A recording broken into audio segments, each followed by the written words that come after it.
Ipapakasal si Amira ng ama sa kung sino para sa negosyo. Kaya umalis siya ng kanilang lugar at nagtungo sa isang beach resort kung saan walang nakakakilala sa kanya. Sa sobrang problemado, nagpabili siya ng lason sa isang lalaking empleyado ng resort. Sa tabi ng dagat niya planong inumin yun. Nang mainom, inaasahan niya na ang dahan-dahan na pagkitil ng sariling buhay. Pero hindi iyon nangyari dahil tila kakaiba ang naramdaman niya na hindi niya maipaliwanag. At nang makita ang isang estranghero, bigla na lang niya itong hinalikan. Ang huli niyang natatandaan ay may nangyari sa kanilang dalawa ng hindi kilalang lalaki. Kaya para matakasan ni Amira ang kahihiyan, bumalik siya sa Maynila. Para hindi na makatakas muli, nag-hired naman ang kanyang ama ng personal bodyguard para sa kanya. At laking gulat niya nang makita ang lalaki. Ito ang nakasama niya ng isang gabi, si Eric. Ito ang nakakuha sa kanyang pagkababae. "No, Dad!" Galit na tumayo si Amira. Nanginginig ang mga palad niyang nakatuon sa ibabaw ng mesa. "Amira, Dad, hindi ako magpapakasal." Dahan-dahan at mariin niyang tutol. "Amira, listen. No, Dad. I'm not getting married. I'm still young. Marami pa akong gustong gawin." "Magagawa mo pa rin yun, anak. Greg can provide everything you need." Umiling ang dismayadong dalaga. "He's well established in the business community." "Business?" Sarkastiko ulit niya bago seryosong tiningnan ang ama na si Florentino. "Yun ba ang dahilan kung bakit gusto niyo kong magpakasal?" Tumayo ito, hinawakan sa kamay ang kaisa-isang anak. "This will strengthen our business ties and our family connection." Tumulo ang luha niya sa galit. "What about me, Dad?" "Okay." Hinawakan siya sa magkabilang balikat ng ama. "You can think about it, Amira. Pwede mo rin naman kilalanin si Greg. Malay mo magustuhan mo rin siya." Hinalikan ni Florentino ang noo ng anak niya. "I'm really sorry for putting you in this situation." Sinundan ni Amira ng tingin ng daddy niya na umakyat sa hagdan. Mabuti naman itong ama, pero sa mundo nitong puro negosyo, koneksyon at yaman ang pinag-uusapan. Alam niyang gagawin nito ang lahat, lalo na't wala na siyang ina na pwedeng tumulong sa kanila sa buhay. Namatay ito noong 7 taong gulang siya. Kaya noon pa man, ramdam na niya ang pagmamahal at kasiguraduhan na handang ibigay ng ama sa kanya. Isang malalim na paghinga ang ginawa ni Amira. "What? Ipapakasal ka ng daddy mo kay Greg?" Mahigpit niyang hinawakan ng cellphone na nakatapat sa tenga.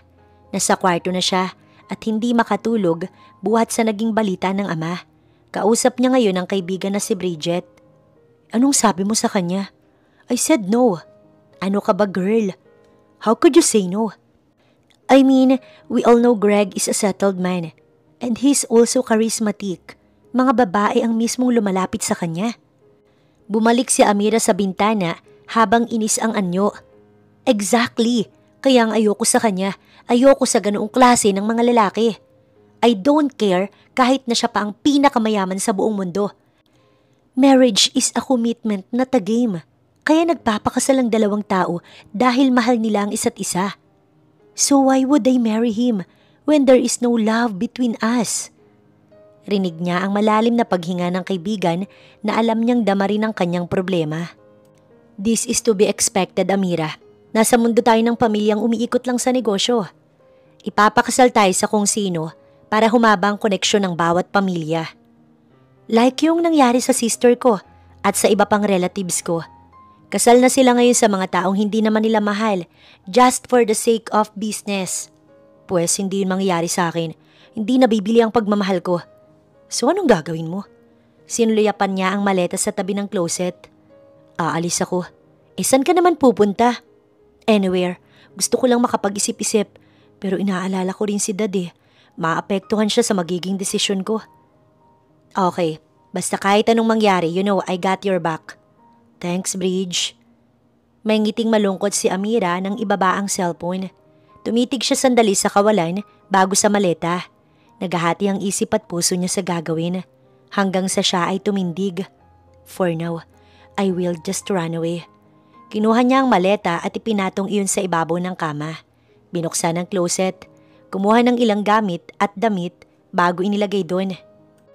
Nang matapos, kumuha siya ng papel at nagsulat, "Dad, let me think about the wedding. I love you." May luha niyang itinupi yun at lumabas ng kwarto. Maingat ang bawat hakbang niya nang bumaba sa hagdan. Bit-bit niya ang maleta sa tahimik nilang sala. "Welcome to Vita Resort." Alangan ang ngiti ni Amira nang salubungin ng mga empleyado ng private beachfront resort. Nakasuot pa ang mga ito ng iisang kulay ng polo. "Ma'am, tulungan ko na po kayo." Kinuha ng isang lalaking empleyado ang kanyang maleta. "Salamat." Sandali siyang huminto sa paglalakad para pagmasdan ng payapang karagatan. Magdamag siyang nagmaneho dahil hindi niya alam kung saan pupunta. Dahil kahit na nakaalis, ang ama ang kanyang nasa isip. Kung anong magiging reaksyon nito sa biglang pag-alis niya. Baka magkasakit ito kakaisip o baka... "Ma'am?" Naputo lang malalim na pag-aalala ni Amira sa untag ng empleyado. Napalingon siya rito. "Ayos lang po ba kayo?" "Sa bagay ho, karamihan ng nagpupunta sa resort namin ay mga sawi." "I'm not like them." Putol niya agad dito nang maglakad muli. Ano po?" Hindi naman siya makasagot. Binangga pa siya sa balikat ng empleyado na parang close sila. "Problemado kayo, no?" Huminga siya ng malalim bago naglakad. "Don't worry, ma'am. Dito sa Vita Resort, mabubuhay ka't makakabangon muli." Magiliw na sambit pa ng lalaking empleyado habang nakataas ang kamay at may mataas na energy. Kusa itong natigilan nang nanatiling seryoso si Amira. Nahihiya itong napakamot. Huminto sila sa reception desk. "I'm checking in." Saad niya. May inabot siyang credit card sa babaeng receptionist. "For how many nights po?" Kumura pang mata niya sa tanong na yun. Napatingin siya rito na hinihintay ang magiging sagot niya. "1 week." "Alright, ma'am. Paki-fill up na lang po ito." Kinuha niya ang isang papel. Nag-isip sandali bago nagsulat ng hindi niya tunay na apelyido at iba pang peking impormasyon. Ibinalik niya iyon sa receptionist. "Thank you, ma'am. Nandito po ang aming guest service representative na si Jonathan." Pagtukoy nito sa lalaking empleyado na kanina pa magiliw ang pagtanggap sa kanya. "Siya po ang maghahatid sa magiging room niyo. Thank you po ulit, ma'am." Tumango lang siya ng maliit at naglakad na. "Ma'am, mukha kayong problemado. Huwag kayong mag-alala. Makakatulong ang resort namin sa mga dinadala niyo." Nakarating na sila sa pinto ng kanyang kwarto. Kinuha niya ang maleta rito bago seryoso itong tiningnan. "Salamat, Jonathan." "At your service, ma'am. Siya nga po pala, kung may kailangan kayo, tawagin niyo lang po ako." Doon lang siya napangiti. "Thank you again, Jonathan. I'll keep that in my mind." Tuluyan nang pumasok si Amira sa kwarto. Nagtungo siya sa balkonahe. At doon, tinanaw ang kulay asul na dagat. Humahampas din ang banayad na hangin sa kanya. Basta na lamang tumulo ang kanyang luha. "I'm sorry, Dad." "Boss!" Nakakunot noo si Eric nang lumapit ang kaibigan at matagal ng empleyado ng resort nila na si Jonathan. "May problema ba?" "Boss, hindi mo nakita yung bago nating guest. Ang ganda!" Ngiting-ngiting dagdag nito. Napailing na lang siya at naglakad hanggang sa makarating sa reception desk. Kaso parang may mabigat siyang problema. Parang malayo ang iniisip. Tinanaw ni Eric ang dagat. Sana makatulong sa kanyang pagstay niya dito. Oo nga, boss. Parang bata pa siya para mamroblema. Binalingan niya si Jonathan. Maging aware na lang kayo sa bawat guest. May responsibilidad tayo sa kanila hanggang nandito sila sa loob ng resort. Sumaludo ito sa kanya. Yes, Sergeant. Napangiti naman ng seryosong si Eric. Boss, hindi na ba kayo babalik sa pagsusundalo nyo? Kung hindi lang kinailangan umuwi ni Mama sa probinsya para magpahinga, wala akong balak huminto sa serbisyo. Pero dahil itong resort ang bahay at buhay niya, hindi ko to basta pababayaan. Umabrisyete sa kanya si Jonathan. Hindi lang talaga gwapo tong boss ko, mabait pang anak. Agad niya iyong inalis. Bumalik ka na nga sa trabaho, baka kailangan ka ng mga guest. Magaan niyang utos at nakangiting nagtungo sa tabing dagat. Nagising si Amira sa tunog ng kanyang cellphone. Nakapikit niyang kinapai yun sa kama. Hello? Napakunot noo siya sa hindi niya maintindihang sagot ng nasa kabilang linya. Sandali, bad signal. Pupungas-pungas siyang lumabas ng kwarto. Itinaas niya ang cellphone nang makarating sa tabi ng dagat. Hold on, Bridget. Itinaas niya ang hawak at baka makakuha ng signal. Agad niya ring itinapat sa tenga. Bridge? Nasaan ka na ba ha? Hinahanap ka ni Tito sa akin. He was so worried. Balita ng kaibigan sa kanya. Hindi nakasagot ang dalaga dahil sa pagbabara ng lalamunan. What now, Amira? Hindi ko na alam ang sasabihin kay Tito. Pati si Greg hinahanap ka. Greg? Yes, kasama siya ni Tito Florence sa paghahanap sa'yo. Sino siya sa tingin niya para hanapin niya ako? He's not even family. Patuloy ni Amira. I know. Putol-putol ang linya sa kaibigan. Bridge? Hello? Gigil na ibinato niya ang cellphone matapos maputol ang tawag. I hate that, Greg. Lumin niya ang noo ni Eric na nakasakay sa jet ski. Tanaw na tanaw niya sa buhanginan ang babaeng may inaapakan na kung ano sa buhanginan. Naalala niya ang sinabi ni Jonathan tungkol sa isang problemado nilang guest. Hinihingal na napaupo si Amira. Ayos lang kaya si Dad? Naiiyak niyang tanong bago kinuha ang cellphone na puro buhangin. Should I call him? Should I tell him where I am? Pero baka puntahan niya ako rito at isama ang Greg na yun. Sagot niya rin sa sariling mga tanong. Nasa bunutan niya ang buhok niya. I don't know what to do. Bumaba naman mula sa jet ski si Eric.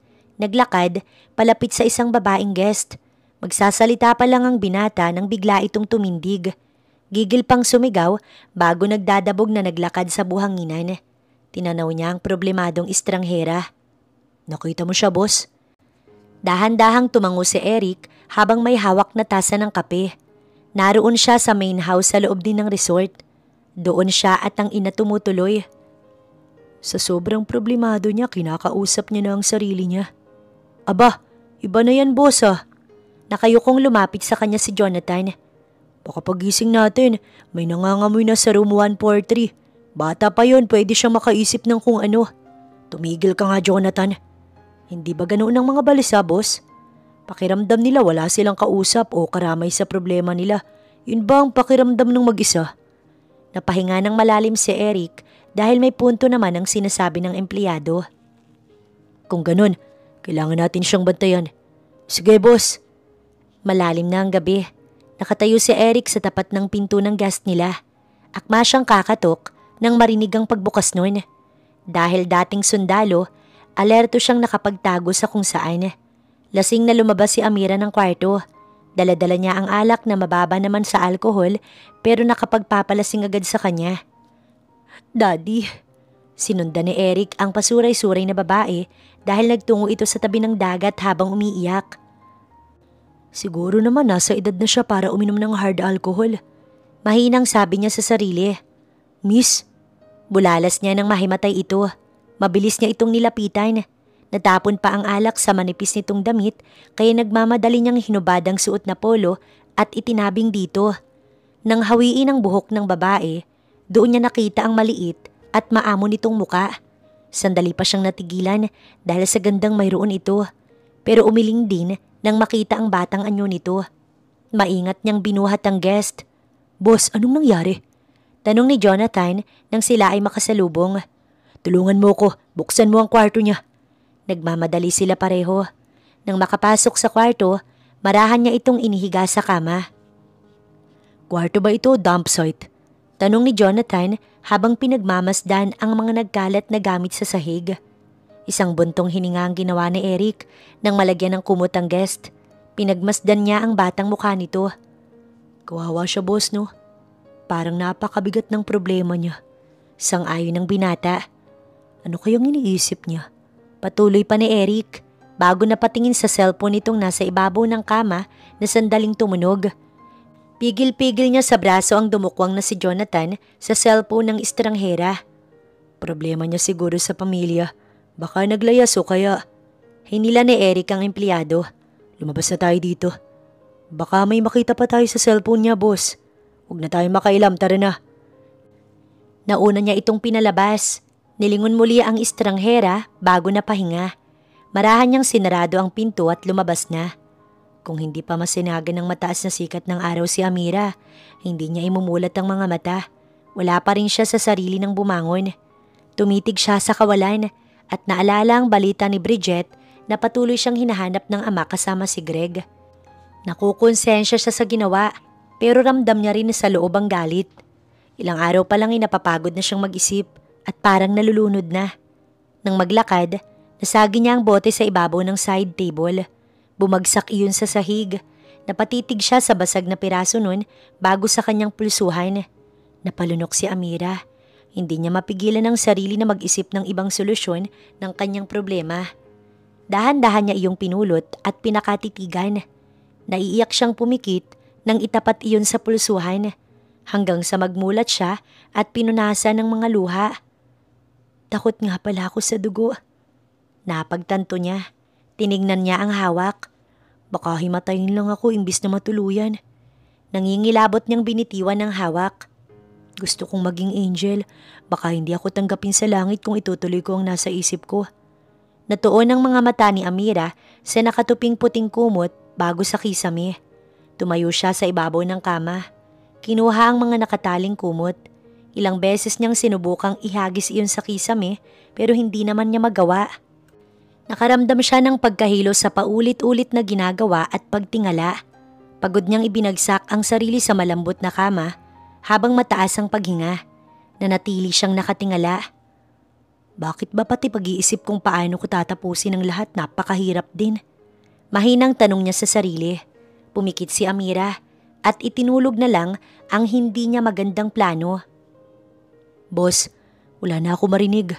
Halos lumagos ang tenga ni Jonathan sa pinto ng room 143 habang nakahalukip-kip naman si Eric na pinagmamasdan ang nakikinig na empleyado. Subukan mo ulit. Hinawakan ni Jonathan ang leeg na nangangawit. Bakit hindi na lang tayo kumatok bago pumasok sa loob? Hindi natin yan pwedeng gawin. Anong gagawin natin ngayon, boss? Malalim na hininga ang ginawa ni Eric. Halika na. Naunang naglakad ang binata, napatakbo naman sinundan ni Jonathan. Tinungo ng kanyang mga paa ang reception desk.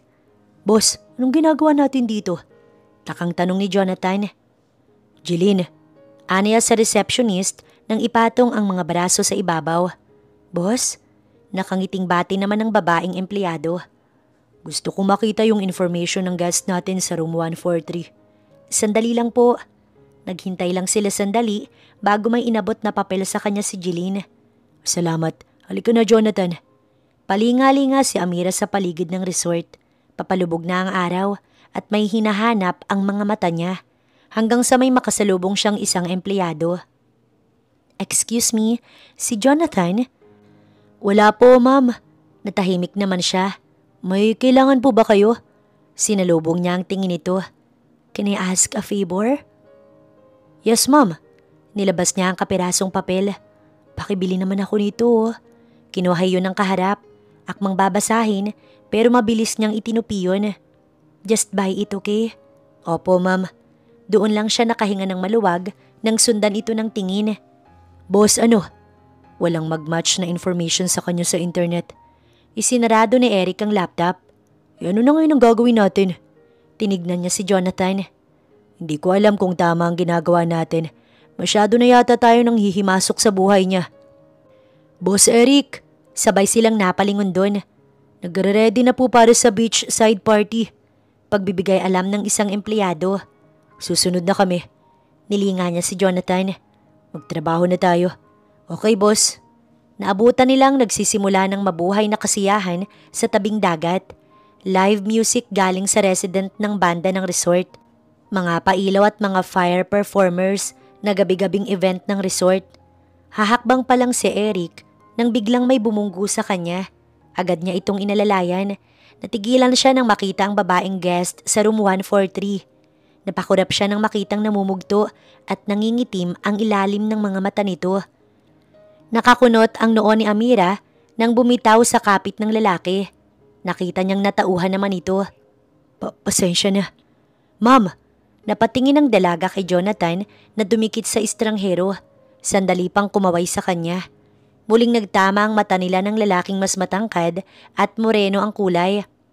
Ayos ka lang ba, miss? Tanong ni Eric. Kung hindi ako ayos, anong gagawin mo? Masungit na tanong ni Amira. Nagkatinginan ng dalawang binata. Pwede kitang tulungan. At bakit mo naman gagawin yun? Umawang ang labi nito pero parang hindi naman alam ang isasagot. Ma'am, excuse me lang po, siya po si Boss Eric. Siya ang may-ari ng resort na to. Singit ni Jonathan.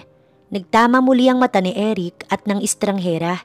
Umirap ang dalaga at naglakad na. Sandali. Huminto ang mga paa ni Amira. Ang resort na to ay para sa mga taong gustong lumayo para makalimot sa problema. Kung wala kang tiwala sa iba sa kung ano man ang inaalala mo, pwede mong sabihan ng dagat. Pakikinggan ka ng alon at isasama ng hangin ang problema mo palayo sa'yo. Huminga siya sandali bago seryosong humarap sa lalaki. Parte ba yan ang business strategy nyo? Nag-arko ang mga kilay nito. Ang idamay ang nananahimik na dagat at alon. Pigil naman ang tawa ni Jonathan. Tila napahiya naman si Eric sa sinabi ng estranghera. Nasabi ko na rin sa dagat ang nasa loob ko. Pero obviously hindi naman siya makakasagot. Kaya iba na lang ang lokohin mo. Bumunghalit ng tawa si Jonathan nang tumalikod na ang bisita. Isang gigil na paghinga ang ginawa ng binata bago seryosong tiningnan ng empleyado. Tumawa ka pa, tatanggalin kita. Kunwaring banta niya bago inis na tinanaw ang babae. Tiningnan niya muli si Jonathan na tikom ang bibig. Kaya siya mukhang problemado dahil sa ugali niya. Kung ayaw niya ng tulong, diwag. Lumapit na sila ni Eric sa kasiyahan sa dagat. Pailing-iling si Amira habang pabalik-balik na naglalakad sa loob ng sariling kwarto. Hanggang sa tumunog ang kanyang cellphone kaya mabilis siyang huminto at itinapat iyon sa tenga. Hello, Bridge. Humalokip-kip siya at nang matanaw sa malayo ang lalaking may-ari ng resort, inis siyang napangiti. May-ari ng resort? Natanong niya sa sarili bago napatitig sa lalaking-lalaki nitong tindig.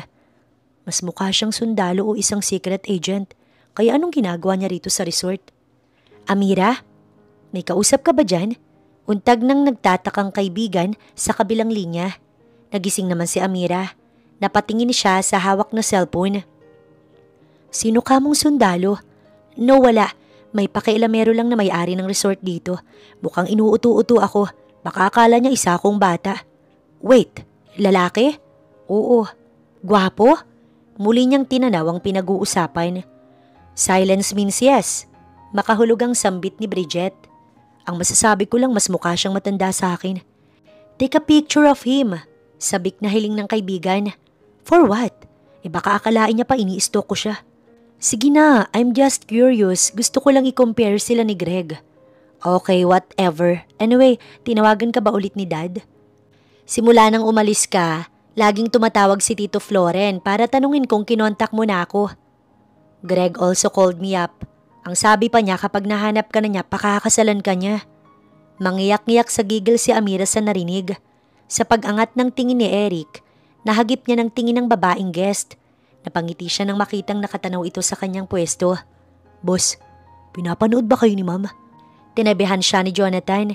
Kinawayan pa ang estranghera mula sa malayo. Alam ko na kung bakit niya ako sinusungitan. Nagtaka ang anyo ng empleyado nang mayabang niyang harapan ito. Anong malay natin, baka type niya ako. Nakangisi niyang saad. Napangiti si Jonathan. Boss, sa ganda niyong lalaking yan, hindi ko kayo kakastiguhin sa sinabi niyo. Umirap si Amira at tumalikod. Akma na siyang maglalakad ng matigilan. Girl, don't forget to get a photo of him ha? Sambit ng kaibigan sa kabilang linya. Napipilitan siyang humarap muli. Sa pagtulong at pagtatago ng kaibigan kung nasaan siya ngayon, maliit lang naman itong gagawin niyang pabor. Hinubad ni Eric ang suot na kamiseta. Parang inaaya siya ng kalmadong dagat. At sa ganda ng tanawin, gusto niyang kahit papaano ay mag-relax. Kabadong itinutok ni Amira ang hawak na cellphone sa may-ari ng resort. Tila isang modelo ang nakarehistro ngayon sa kamera. Parang isang eksena sa pelikula ang nasasaksihan niya. Sa kulay kahel na paligid at magandang dagat na talaga namang makapigil hininga. Ilang beses niyang pinindot ang cellphone bago mabilis na tumalikod at baka tuluyan pa siyang humanga sa binata. Hindi rin nasupil ng dalaga ang maliit na ngiti nang tuluyang maglakad. "Ma'am!" Nakasalubong ni Amira ang empleyadong inutusan. "Ito na po ang pinabibili nyo." Matuloy niyang kinuha ang iniaabot nito. "Salamat, heto." Inabot niya pabalik ang tip sa empleyado bago nagmamadaling pumasok sa tinutuluyang kwarto. Naupo siya sa kama. Mahigpit na hinawakan ng plastik, laman ng tingin niya, makapagsasalba sa kanya sa dinadalang problema. Bubuksan na sana niya iyon nang biglang may kumatok sa pinto. Natatarantang tinakpan niya iyon ng unan bago tumayo. "Hello po, ma'am." Naroon ang isang empleyado ng resort nang buksan niya ang pinto. "Remind ko lang po kayo sa nightlife event po sa Seaside mamaya kung gusto niyo pong mag-unwind. May unlimited drinks po tayo, live music at fire performance." Nakangiting patuloy ng staff. "Thank you for inviting, but I can't, sorry. May importante akong gagawin eh." Makahulog ang sagot niya. "Ma'am, sabi po ni Boss Eric pwede niyo pong subukan para gumaan ang pakiramdam niyo." "Boss Eric?" "Opo, yung may-ari po ng resort. Pasimple ang kanyang pag-irap." "Punta po kayo, ma'am, ha?" Sasagot pa sana ang dalaga nang nakangiting umalis na ang empleyado. "Sabagay, mas mabuting nakapagsaya ako bago ko tapusin ang lahat." Saad niya nang bumalik sa loob. "Pero kaya ko ba talagang gawin yun?" Mahinang naitanong niya sa sarili. "Boss," nakasalubong ni Jonathan si Eric sa labi ng resort. "Kumusta? Wala bang problema?" Tinanaw ng binata ang tabing dagat kung saan nagsisimula na ang kasiyahan. "Wala naman, boss. Lahat sila nag-e-enjoy." "Good." Maikling sagot ni Eric. "Pero alam niyo yung babae sa room 143? Nakakarami na ng inom." Sinubukang hanapin niya ng tingin ang tinutukoy nitong babae. "Sandali lang, boss. Sasabihan ko lang ang kitchen staff para sa iba pang pagkain." Paalam ni Jonathan sa kanya. Nang makaalis ang empleyado, napahinga si Eric ng malalim bago nagtungo sa party. Naroon ang makukulay na mga ilaw at maingay na music habang may nagsasayawang babae at lalaking guest na halata namang nasisiyahan. Hanggang sinapako ang kanyang mga mata sa isang mesa. Naroon ang estranghera, mag-isang tumutungga ng alak. Kabababa pa lang ng baso nito, tumungga na agad. Kala ba niya masasagot ng alak ang lahat ng problema niya? Kausap niya sa sarili nang humalukip-kip. Hinila niya ang isang silya kung saan ito matatanaw. Siya ang napagod kabibilang kung nakailang baso na ito ng alak. Tumayo na si Amira kahit umiikot ang kanyang paligid. Kip-kip niya ang dalang bag at pagewang-gewang na naglakad. Napatayo si Eric nang madapa sa tapat niya ang babae. Akma siyang lalapit pero kahit hirap, tumayo ito. Nagtataka siyang napatingin sa bag na tila hindi nito mabitiwan. Nasundan na lang niya ng tingin ng palayong estranghera. Gusto niya itong sundan pero nahahati naman ang loob niya. Hindi niya ugaling makialam o manghimasok sa buhay ng kanilang guest at nasa patakaran nila yon. Lalo na kung sa tulad ng masungit na babaeng yon na ayaw tumanggap ng tulong. Natungga niya ang baso ng alak sa mesa niya. "Boss!" Halos mabangga ni Jonathan ang braso niyang may hawak na alak. "Anong problema mo?" Inis na pinunasan niya ang bibig. "Boss, nasa na yung guest natin na nag-check-in sa room 143? Hingal na hingal ito nang magtanong. "Umalis na, baka pabalik na yun sa kwarto niya." "Boss, kailangan mo siyang sundan." "Sinabi ko na ayoko nang makialam." Akma siyang sisimsim ng alak habang nasa dagat ang atensyon nang matigilan. "Boss, hindi pwede dahil magpapakamatay ang babaeng yun." Otomatikong nilingon niya ang empleyado. "Anong sabi mo?" "Sinabi sa akin ni Marlon, yung isa nating staff. Pinabili raw siya ng laso ng babaeng yun." Mabilis siyang naglakad habang umaahon ng dibdib para sundan ng estranghera. Kakaiba ang pag-aalala niya. Hindi yun pwedeng gawin ng babaeng iyon sa loob ng kanilang resort. Lalong hindi nito pwedeng sayangin ang buhay nito. Lasing na pumasok si Amira sa kanyang kwarto. Naupo siya sa kama. Umiiyak na kinuha niya ang bag. "Nasaan na ba yun?" Tanong niya sa sarili habang hinahalungkat ang bag niya. Itinaktak niya ang laman nun at nang mahulog ang hinahanap, napangiti siya. "There you are, my dear friend." Lasing niyang wika. Kinuha niya ang isang plastik na may lamang maliit na bote, laman ng liquid na gamot. Huminga siya ng malalim bago tumingala sa langit. "Goodbye, Dad." Ito na ang sagot sa problema ko. May luha niyang binuksan ng bote at nakapikit na ininom yun. May ilang segundo siyang nakapikit pero wala siyang kahit anong naramdaman bukod sa pagkahilo. Nagtataka siyang nagmulat. Yun na ba yun? Bakit wala akong maramdaman? Tinaas niya ang bote at pinakatitigan. Kailangan bang ubusin to? Natanong niya sa sarili.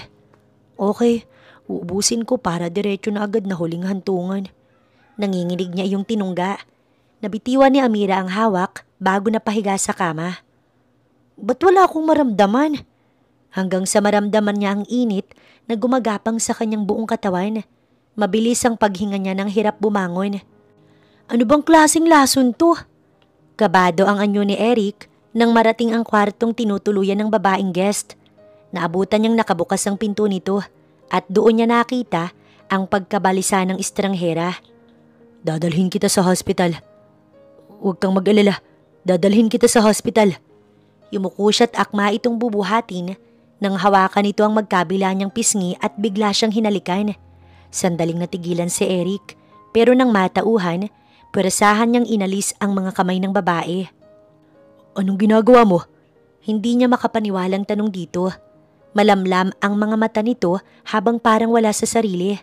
Napatingin ang babae sa suot niyang dog tag. Hinila nito ang kwintas niya bago siya muling siniil ng halik. At ang halik na yon ang tuluyang nagpaputol ng pisi niya. Parang alo ng halik na yon na nagpatianod sa kanya at dinala siya sa kung saan. Marahan ang pagbiling ni Amira sa kama at nang magmulat ay ang paglaki ng kanyang mga mata. Nakaunan siya ngayon sa bisig ng katabi. Nakapikit ang lalaking may-ari ng resort. Dahan-dahang bumaba ang kanyang tingin. Pareho silang nakatabing ng puting kumot at nasa loob ng kanyang kwarto. Takot siyang napalunok. Litong-lito siya habang inaalala ang nangyari bago sila mapunta nito sa iisang kama. Natigilan si Amira nang ilagay ng lalaki ang braso sa ibabaw ng kanyang bewang. Bago pa ito tuluyang magising, ay buong ingat niyang itinaas ang braso nito. Nakatakip siya ng kumot at walang lingon na bumangon. Magkasalubong ang kilay ni Eric nang siya ay magising. Tirik na tirik ang araw sa bintana na nakatapat sa kanya. Wala na siyang katabi sa kama. Nakita niya rin ang nakatabing kumot na sa kanya nang bumangon. Nahagod niya ang batok nang maalala ang nangyari. Palabas na siya ng kwarto matapos magbihis nang tumama sa paa niya ang isang nakabukas na bag na dala ng estranghera kagabi. Gumulong mula roon ang isang maliit na bote. Pinulot iyon ng binata, inilagay sa ibabaw ng kama maging ang bag. Bago, pinakatitigan ng botelya. Hindi naman tulason. Doon na pagtanto ni Eric kaya nawala sa sarili ang babaeng guest dahil sa nainom nitong gamot na akala niya ito ay lason. Boss, good morning. Natigilan sa pagbati si Jonathan nang lampasan ng may-ari ng resort. Anong problema, boss? Sunod ng tauhan. Jeline, kabadong huminto si Eric sa reception desk. Good morning po. Nagpunta ba rito yung guest sa room 143? Seryosong sinalubong niya ang mata ng receptionist. Kanina pa po naka-check out si ma'am. Sandali naman siyang napayuko. Bakit ba problemado kayo, boss? Takang tanong ni Jonathan. Salamat, Jeline. Tumalikod na ang binata. Nagkatinginan na lang ang dalawang empleyadong naiwan. Hawak-hawak ni Eric ang maliit na bote nang lumapit si Jonathan sa kanya. Naroon siya sa labas ng main house. Ano ba yung hawak niyo, boss? Sandali. Yan ba yung lason na pinabili ng guest kay Marlon? Hindi to lason. Isa tong gamot na nakakaapekto sa isang babae. Ibig sabihin nagkamali ng bili si Marlon. Kamusta na kaya si ma'am? Sana naman maayos siya. Siguro kaya rin umalis na siya rito. Patuloy ni Jonathan. Ang iniisip ko pa naman bagay kayo ni ma'am, boss. Nangihinayang pang sambit ng empleyado. Napahinga ng malalim ang binata. Tinanaw niya ang dagat. Hindi man lang siya nagkaroon ng pagkakataong manghingi ng tawad sa nangyari. Oo, epekto lang iyon ang ininom nitong gamot. Pero nang maalala ang mga mata ng babaeng nakasiping at maalala ang halik nito ay parang walang pwesto sa kanya ang pagsisisi. Sa kabilang banda, dahil alam niyang wala ito sa katinuan at alam niyang hindi ito tipo ng ganung klase ng babae, baka ito ang nagsisisi dahil sa nangyari sa kanilang dalawa. Anong gagawin niyo ngayon, boss? Hindi ko alam kung sino siya. Hindi niya tunay na pangalan at impormasyon ang binigay niya sa resort. Kaya saan ko siya makikita? Hinawakan siya sa balikat ni Jonathan. Boss, maliit lang ang mundo. Sigurado magkikita at magkikita rin kayong dalawa ni Ma'am. Kahit malabo gusto niya iyong panghawakan. Good morning, Dad. Hinalika ni Amira sa pisngi ang ama na nag-aalmusal. Good morning, anak. Inukupahan niya ang silya. Kamusta ang date niyo ni Greg? Kumura pang mata niya bago dahan-dahang kumuha ng kubyertos. Maayos naman, Dad. It's been a month since nag-start kayong mag-date. Napag-usapan niyo na ba ang kasal? Not yet, Dad. Baka umalis ka na naman, Amira. Biglang nasabi ni Florentino. Huminto siya at tiningnan ng ama. 1 buwan na rin simula nang bumalik ka galing kung saan. Umiwas siya ng tingin nang may maalala. I told you, Dad. Hindi ko na uulitin yon. Hindi na ako aalis. Hindi na ako gagawa ng pagsisisihan ko. Ipinagpatuloy niya ang pagkain. Hinawakan nito ang kamay niya. Kaya nga pakasalan mo na si Greg para makapagsimula kayo ng bagong buhay dalawa. I'll tell him about it, Dad. Thank you, Amira. Ngumiti lang siya ng maliit pero naglaho din yun nang magtuon sa pagkain ng ama. Para makalimutan ng nangyaring kahihiyan sa resort na yun, ay pakakasalan niya na si Greg. Nang sa ganoon, makalimutan na rin niyang lalaking kauna-unahang nakakuha ng kanyang pagkababae. Dad, nakangiting bati ni Amira nang halikan sa pisngi ang ama na naghihintay sa baba. I have to go. Okay, pero simula ngayon may makakasama ka na. What do you mean, Dad? I hired a personal bodyguard for you. What? Well, I just want to make sure na hindi ka na ulit aalis. Sagot ni Florentino. Dad, hindi naman na talaga ako aalis. Please, anak. Ito lang ang paraan para masigurado kung hindi ka na mawawala ulit sa akin. Ramdam niya ang awa habang nakatitig sa mga mata ng kanyang daddy. At alam niya ang naging pag-aalala nito nang mawala siya. Okay, maikli niyang pagsang-ayon ng tumango. Narinig nila ang isang ugong ng motorsiklo sa labas ng kanilang bahay. Sigurado kung siya na yan. Wika ng kanyang ama nang magbaling sa entrada. May I know who is he? He's part of the Special Forces of the Philippine Army. Sa loob ni Amira, na-impress naman siya. Oh, there he is. Dahan-dahan siyang luminga sa entrada ng kanilang bahay nang may itinuro ang ama at parang literal na huminto ang kanyang puso at mundo nang makita ang tinutukoy nitong magiging bodyguard niya. Meet Eric John Bueno, a son of my good friend Gina. Dahil wala pa siya sa serbisyo, pinakiusapan ko siya na bantayan ka pansamantala. Natural na ngumiti si Eric sa kaibigan ng ina bago sinalubong ang tingin ng anak nito. Magandang umaga, Ma'am Amira. Awang ang labi ng dalaga habang nakatitig sa mga mata ng kaharap. Anak, are you okay? Untag naman ni Florentino. Amira. Hinawakan lang siya ng daddy niya sa braso, kaya lang naglaho ang hindi niya makapaniwalang anyo sa lalaking nakilala niya sa resort. Si Eric na ang bahala sa'yo. Kailangan 24/7 kasama mo siya. Mauna na ako. Niyakap siya ng ama bago nagtuon ng atensyon sa kanyang gwardya. Ipinagkakatiwala ko na ang anak ko sa'yo. Tinanggap ni Eric ang pakikipagkamay ni Florentino. Ako na hong bahala sa kanya, sir. Kakaiba ang kabog sa dibdib ni Amira nang marinig yon. Sinuliyapan pa siya ng binata kaya agad siyang umiwas ng tingin. Nang lumabas ang ama, nakakabinging katahimikan ang namagitan sa kanilang dalawa. Seryosong tiningnan ni Eric ang dalagang hindi masalubong ang mga mata niya. May pupuntahan po ba kayo ngayon, ma'am? Ilang beses sinubukan ni Amirang tingnan ng kaharap pero hindi na talaga niya magawa yun. Ma'am, sa maliit na pagbaling, nakita niya ang ngiti ng binata. Sinundan mo ba ako? Gigil niyang tanong, nakalimutan ng hiya ng humarap dito. Mas lalong lumawak ang ngiti ni Eric. Sinundan mo nga ako hanggang dito? Ulit ng dalaga. Ma'am, bakit ko naman kayo susundan? Because of what happened. Kusang natigilan si Amira nang magkatitigan sila ng kaharap. I'm telling you, walang ibig sabihin ang nangyaring yun. Aniya nang lumampas ang tingin. Tama. Nakakunot noon niyang binalikan ang atensyon ni Eric na kaswal na sumang-ayon Nagkibit balikat pa nga ito.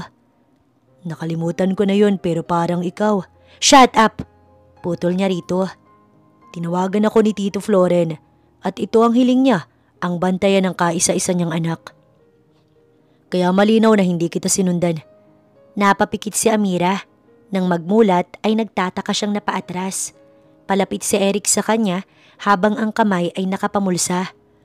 Anong ginagawa mo? Nauutal at napipilitan siyang salubungin ang mga mata nito. Unless gusto mo talagang sundan kita, ma'am. Mawawala na siya ng balanse dahil sa taas ng takong na suot nang hapitin ng binata ang kanyang bewang. Sandaling tiningnan ni Eric ang mga mata ni Amira bago hinilig ang muka para takutin itong hahalikan. Agad na itinaas ng dalaga ang kamay at pinalipad sa kanang pisngi niya. Manyak! Natatawang sinapo niya ang pisngi na itinulak nito palayo. Pinagmamasdan niya ang namumulang dalaga. Manyakis ka! Ngumiti lang siya rito. Go to hell! Nagmamadaling naglakad si Amira palabas ng bahay. Doon niya nakita ang malaking motorsiklo ni Eric. Inis niyang sinipa iyon bago tumanaw sa parking lot. Manong! Ma'am Amira, lumapit ang kanilang driver. Nasaan ho yung kotse ko? Nasa paggawaan po. What? Paano ko makakaalis? Dito. Napatingin si Amira kay Eric na nakaupo na sa motorsiklo. No way! Hindi ako sasakay dyan, no? Mabilis siyang naglakad palabas. Inis na inis siya sa bawat hakbang sa init at layo ng gate ng kanilang village. Muntik na siyang mapatalon nang biglang may bumusina. Ma'am, hintayin ko na lang kayo sa labas ha. Nakita pa niya ang pagkindat ng gwardiya sa loob ng helmet bago pinaharurot ang motor. Naiwan siyang uubo-ubo dahil sa iniwan nitong usok. Pasipol-sipol si Eric habang nasa labas ng gate ng village. Napangiti siya nang maalala kung ganoon nagulat ang dalaga nang siya ay makita. Lumipas ang buwan matapos itong umalis ng resort, sumuko na siya na makikita niya pa ito. Pero napakaliit nga naman ng mundo. Dahil noon pa man pala, magkaibigan na ang nanay niya at ang tatay nito. Tumindig ang binata habang ang isang kamay nasa bulsa nang lumabas ng gate ang pagod na si Amira. Mukhang hindi ka sanay maglakad at magpaaraw. Isang masamang tingin ang ibinaling nito sa kanya. Stop talking! Pagod ako, no? Lumapit si Eric sa kanya. Inabot ang isang bote ng tubig. Napakunot noo siya at pinakatitigan yon. Walang lason yan. Sinalubong niya ang mata nito nang umiti ng mapangasar. Gusto mo rin naman ng lason, di ba? Tumigil ka na, please. Bakit may naaalala? Nahawakan ni Eric ang binting sinipa ng dalagang amo. Bakit ba sa dinami-dami ng gwardyang pwedeng makuha ng daddy ko, ikaw pa? Nakangiwi naman ang binata habang hawak ang binti. Saktong may dumaang taxi na agad niyang pinara. Taxi! Mabilis siyang sumakay doon at iniwan ng dating sundalo na hindi siya sinubukang habulin. What happened? Gulat na gulat si Bridget nang dumiretso siyang umupo sa silya ng restaurant. Tinungga ang juice na laman ng manipis na baso. Naalala mo ba yung tinutukoy kong lalaki na may-ari ng resort? Siya ang kinuha ni daddy na bodyguard ko. As in yung guy na nakasama mo ng isang gabi? Nilapit pa ng hindi makapaniwalang kaibigan ang muka sa kanya. Oo, nandito siya sa Manila. Where is he? Sabik nitong nagpalinga-linga. Si Amira naman, sinapo ang magkabilang ulo. Nasaan na siya, girl? Ulit ng kaibigan. Ma'am, natigilan siya sa boses na yon at otomatikong napatingala. Naroon si Eric.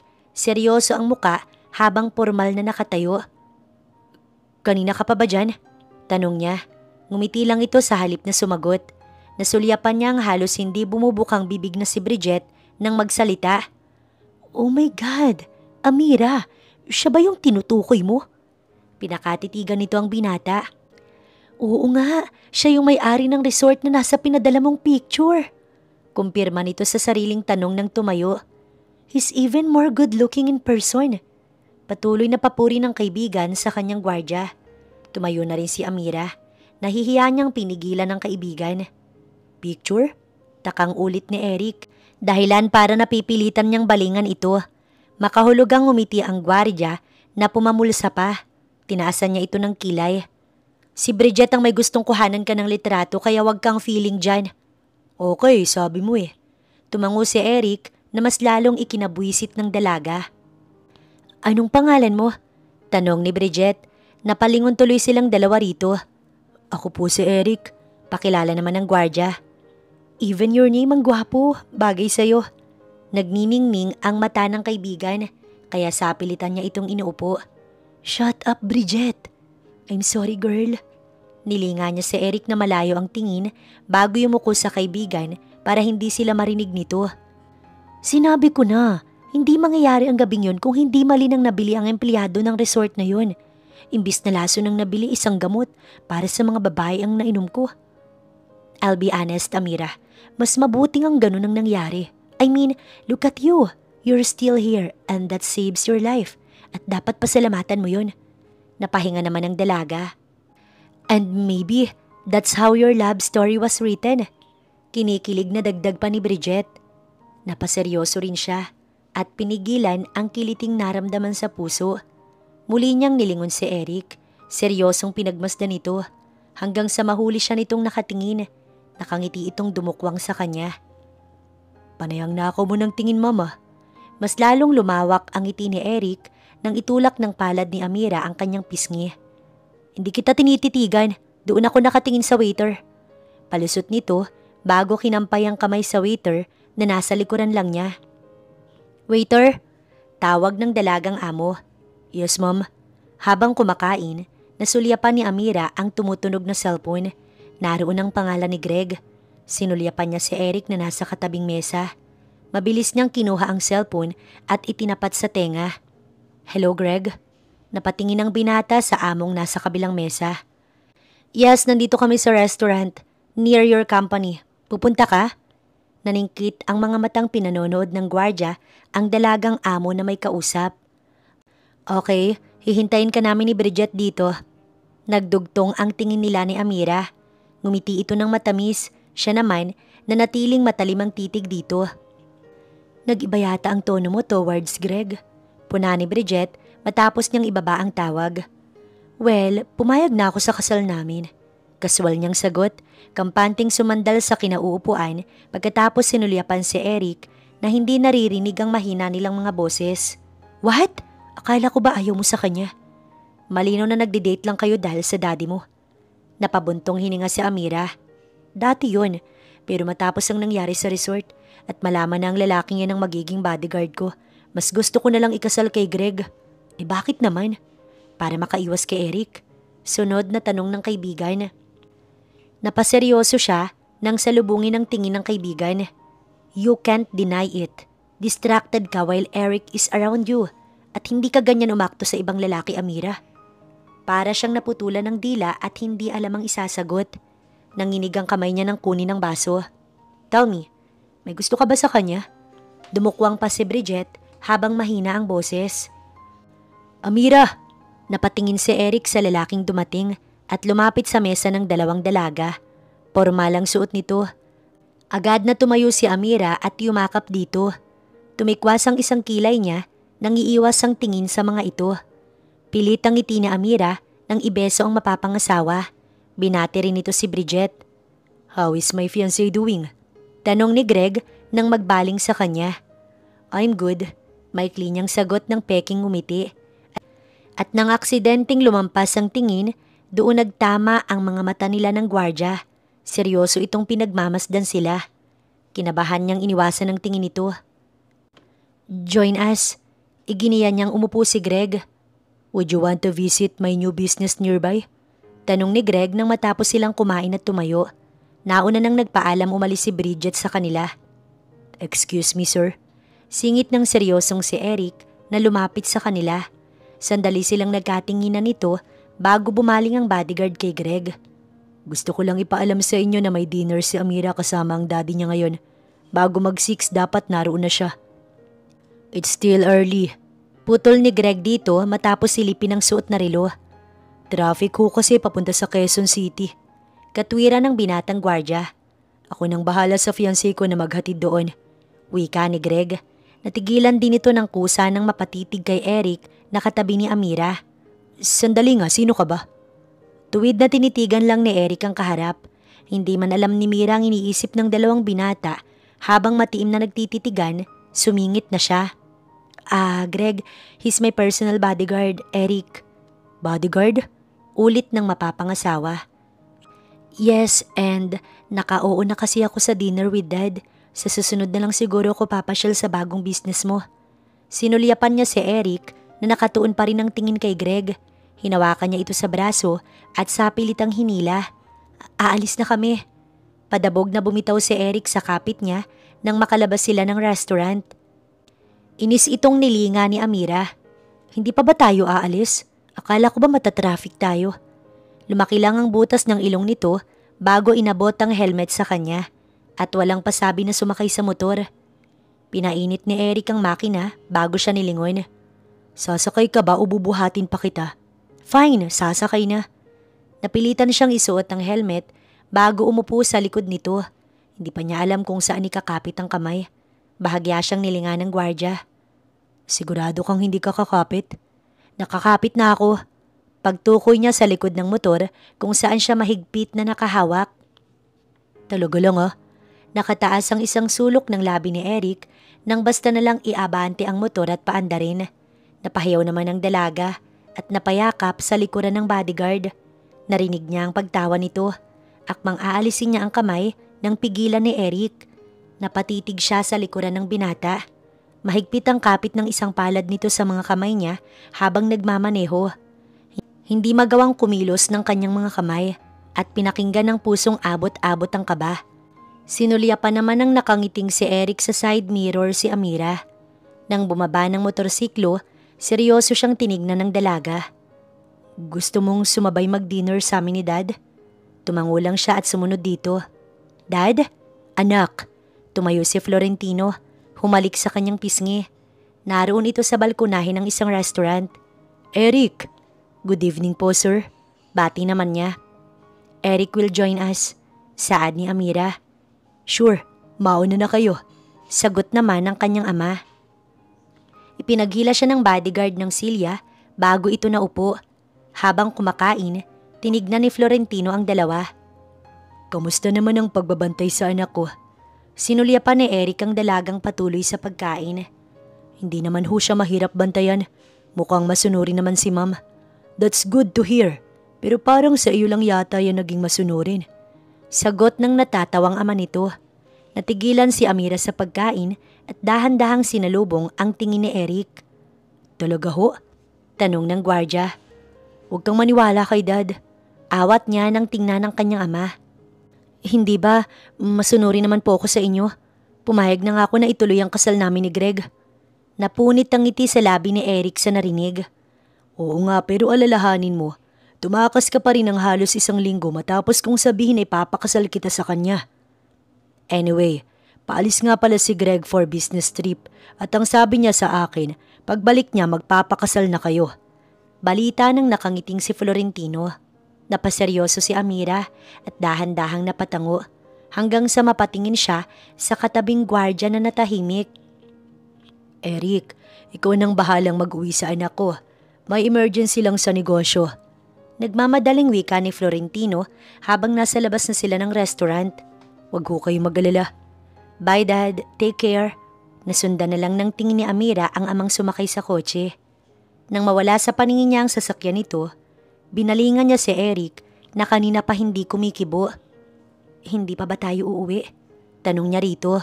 Sa halip na sumagot ang binata, nagtungo ito sa motor bago inabot sa kanya ang helmet. Pinagmasdan niya ito habang isinusuot yun. Tahimik silang sumakay ng motor. Seryoso siyang napatingin sa nakatalikod na gwardya na nagmamaneho. Isang malalim na paghinga ang lihim na pinakawalan ni Amira. Sinasalimpad ng malakas na hangin ang buhok niya habang namamaybay sila sa tahimik na kalsada. Perpekto na sanang sandaling ito para sa kanya. Napangiti siya ng malungkot nang tingnan si Eric nang bigla itong huminto kung saan. Unang bumaba ang binata.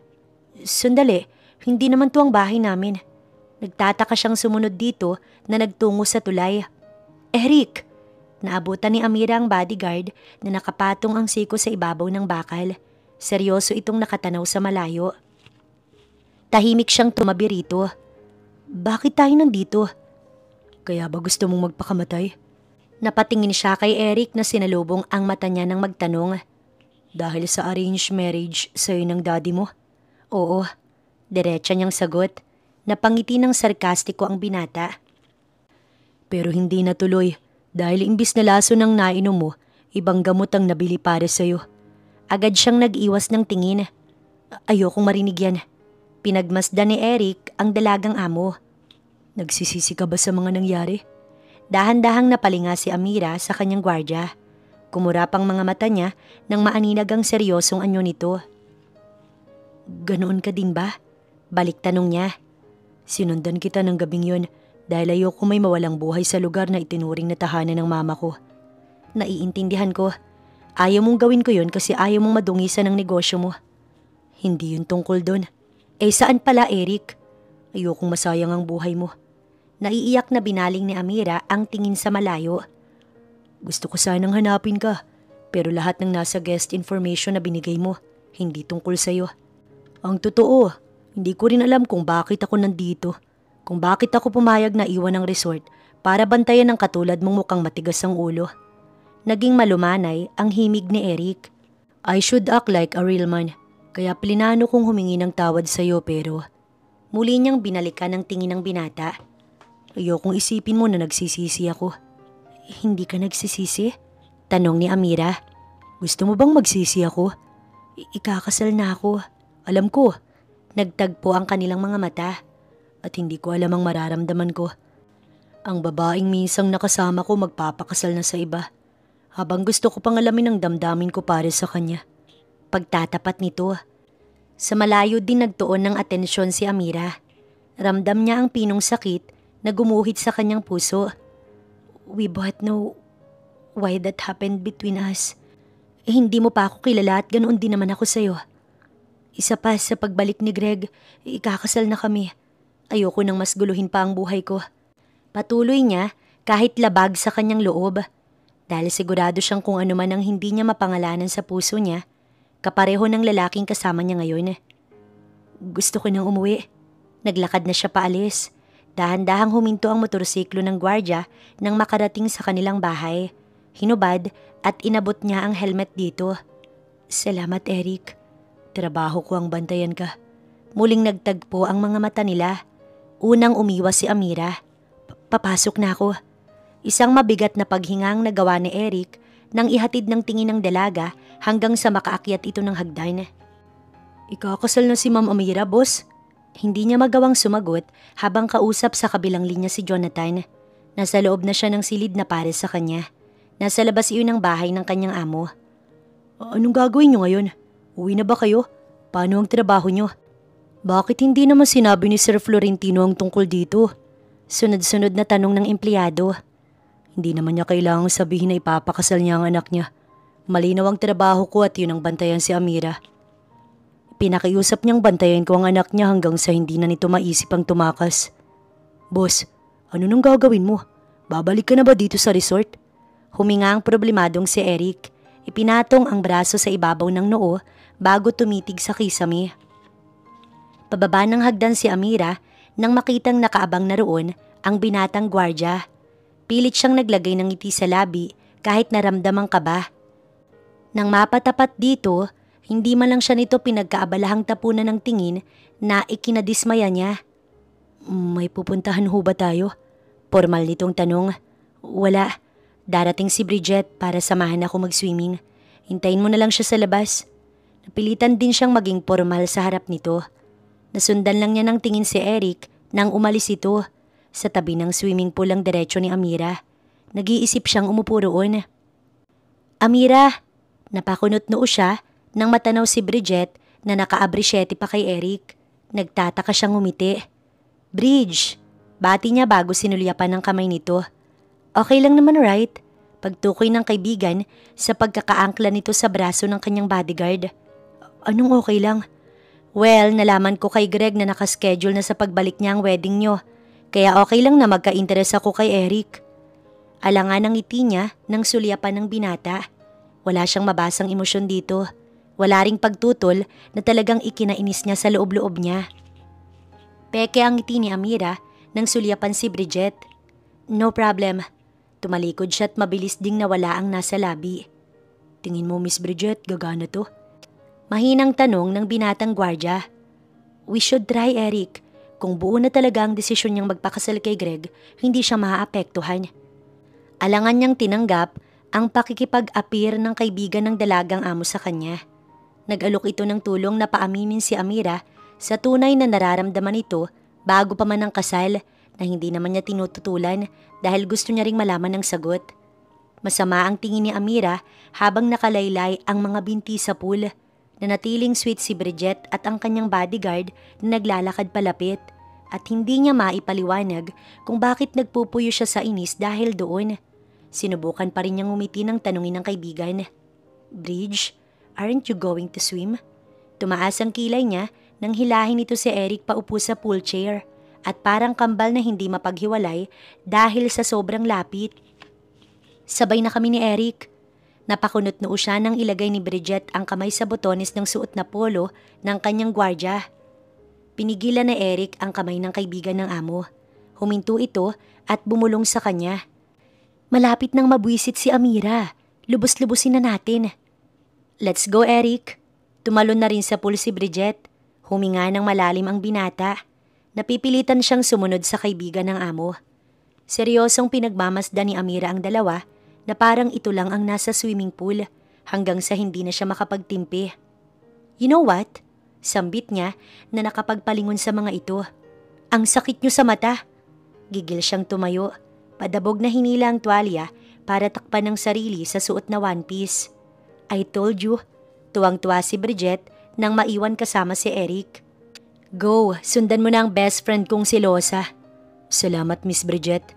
Anything for Amira's happiness. Umiti ito at umahon. Dire-diretso ang paglalakad ng buwisit na si Amira palayo sa pool. Ma'am, sandali. Umikot ang mga mata niya sa inis nang narinig ang pagtawag sa kanya ni Eric.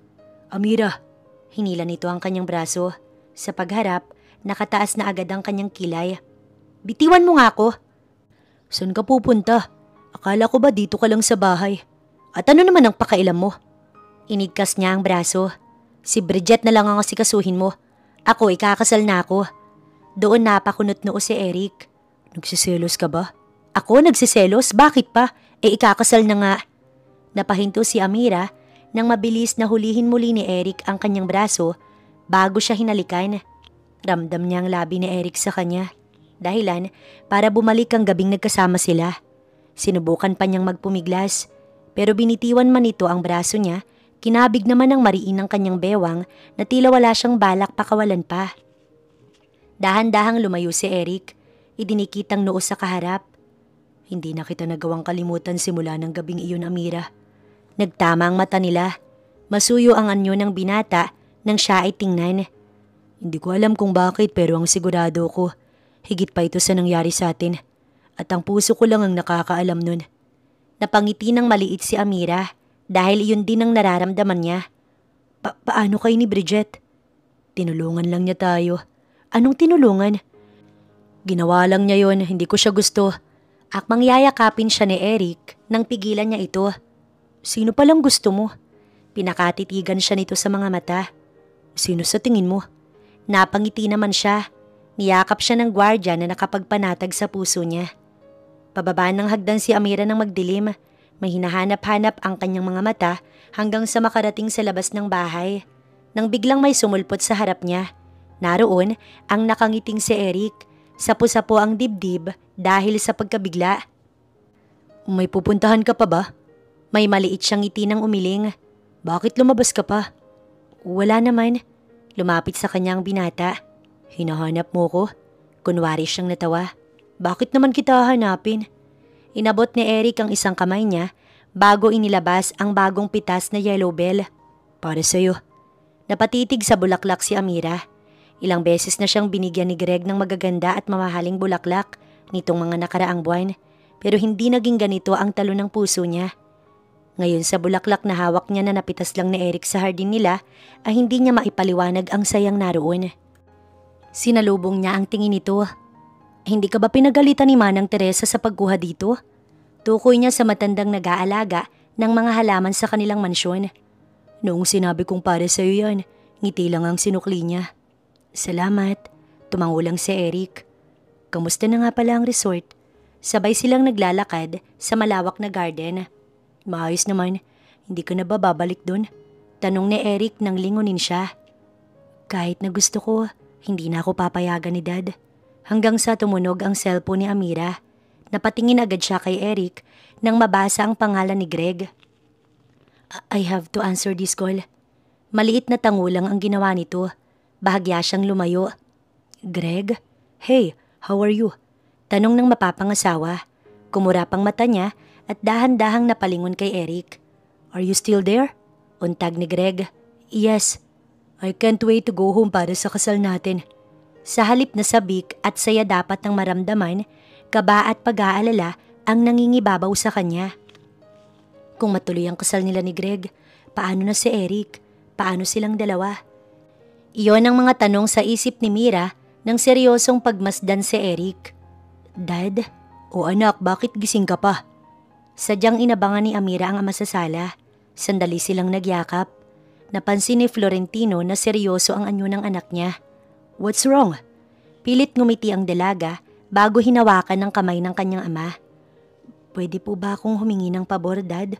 Of course, handa akong pagbigyan ka dahil sa pagiging mabuti mong anak. Dad, ayoko nang ituloy ang kasal. Nakita ni Amira na natigilan ng kanyang daddy. I thought okay na kayo ni Greg na gusto mo na rin siya. I've never liked him. At sino ang gusto mo? Nahigit niya ang hininga nang maisip ang lalaking nakasama niya nang tumakbo sa problema. At ngayon, personal na niyang gwardya. I met him when I was at the resort. Doon ako napadpad noong umalis ako rito. Pero anak, hindi siya ang makakatulong sa atin. Dad, ang akala ko'y ayos na ang lahat, na nagkakaintindihan na tayo. And now here you are again, Amira. Desmayadong wika ng ama at siya'y tinalikuran. Kasabay ng pagpikit ng dalaga ang pagtulo ng mga luha niya. Problemado niyang nasapo ang ulo. Napasandal naman si Eric sa pinto matapos marinig ang usapan ng mag-ama. Ramdam niya ang hirap ng dalagang amo sa mahinang paghikbi nito. Good morning, Dad. Alangang bati ni Amira nang makbaba ng hagdan kinaumagahan. Wala siyang narinig mula rito, kaya alam niyang masama pa rin ang loob nito sa kanya. Pauwi na si Greg bukas. Pagbibigay alam ni Florentino ng tumayo, napatungo naman siya. Pero hindi mo pa rin sinasabi sa kanya ang desisyon mo. Umaasa akong pag-iisipan mo pa ang lahat, Amira. Nang mag-angat ng tingin, ay napakunot noo siya. Where's my bodyguard? Umalis na siya. What? Hindi ko alam kung bakit biglaan pero tingin ko dahil kay Gina. At sinabi niyang nakakasigurado naman siyang hindi ka naaalis. Nanatili siyang nakatayo kahit ilang minuto nang umalis ang ama. Dahan-dahan rin siyang napaupo sa silya habang may luha. Pauwi na talaga si Greg? Malungkot niyang sinulyapan si Bridget. Nasa isa silang coffee shop at magkaharap. Hindi mo pa rin ba sasabihin sa kanya na ayaw mo nang ituloy ang kasal niyo? Iniisip ko si Dad. How about Eric? Napabuntong hininga naman siya. Gusto ko munang ayusin ang lahat, Bridge. Ayoko nang maulit ang padalos-dalos kong desisyon. Amira, magkapanood na luminga ang dalawang dalaga sa pamilyar na boses na yon. Naroon ang ngiting-ngiting si Greg. Hindi niya alam ang magiging reaksyon ng yakapin siya nito. I have a surprise for you. Surprise? Ulit niya nang sulyapan si Bridget na alangan silang pinanonood. Yes, bukas na ang kasal natin. Ano? Boss, tinabihan ni Jonathan si Eric na nasa tabing dagat at nakatanaw sa malayo. Nasa balita si Mama Mira at yung mapapangasawa niya. Big time pala yun, boss. Mahinang sabi ng empleyado. Ayos lang ba kayo? Tanong pa nito nang hindi siya umimik. Gusto mong maging maayos ako pagkatapos mong sabihin ang balita mo? Seryosong balik tanong niya rito. Napayuko naman si Jonathan. Pasensya na kayo, boss. Jonathan, hindi dahil gusto ko matutupad. Muling tumanaw sa dagat ang binata. Hindi lahat ng bagay aayon sa akin. Sapat na mas nakilala ko pa siya. Sapat nang naligtas siya sa kamuntikan niya ng pagkawala. Higit pa sa sapat para sa akin ang buhay niya. Kahit hindi ako ang kasama niya. Inakbayan siya ni Jonathan. Tagos naman pala kayong magmahal, boss. Akalain nyo kay Ma'am Amira nyo pala matatagpuan ng greatest love nyo. Napangiti si Eric nang makita ang buhay na namang kasiyahan sa tabing dagat. Boss, nakangiting lumapit sa kanya si Jonathan. Boss, mag-party na lang tayo. Sige lang. Boss naman, 1 buwan nang nakalipas. Simula nang bumalik kayo rito sa resort. Tapos ganyan pa rin kayo kalungkot.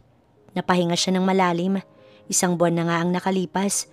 At sa dagat na ito, si Amira lang ang tanging niyang naaalala. 1 buwan na rin itong kasal na pilit niyang tinatanggap. Ikuha mo na lang ako ng alak. Utos niya nang kaswal na umupo sa buhanginan. Tumalima naman si Jonathan. Sa pagbalik, may dala na itong bote ng alak. Boss, akma itong uupo nang ibigay sa kanyang alak ng kanyang pigilan. Bumalik ka na sa trabaho. Awat niya bago itinuon ng atensyon sa dagat na mahina ang hampas ng alon. Kakamot-kamot ng ulo si Jonathan nang umalis.